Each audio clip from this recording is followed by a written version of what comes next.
Oh, jom. Masuri.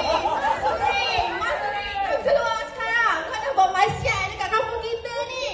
Masuri. Oi, Mas Suri hang keluar. Keluar sekarang. Assalamualaikum Masuri. Keluar. Kenapa bising-bising ni? Datang Ni tak guna ni. Ni sampah ni. Pegang perut tu anak sampah tu. Anak Rahman kan anak udik ni. Ni fitnah tu. Ambil apa tu daripada cerita dekat Tok semuanya. Tak, Tok ni fitnah. Wes, tak boleh jadi ya. Dia datang nak tanya apa je. Mana dia tu? Saya nampak pegang-pegang tu ni. Dia pegang Mas Suri macam ni tu. Oi, Tak. Tok, jangan percaya Tok. dah bukti Nah, dah ada Tok. orang apa yang dia buat. Tu dia pegang perut tu. Itu bukan anak dia Rahman tu. Tu anak udik Apa tu. titik nak siapa tu?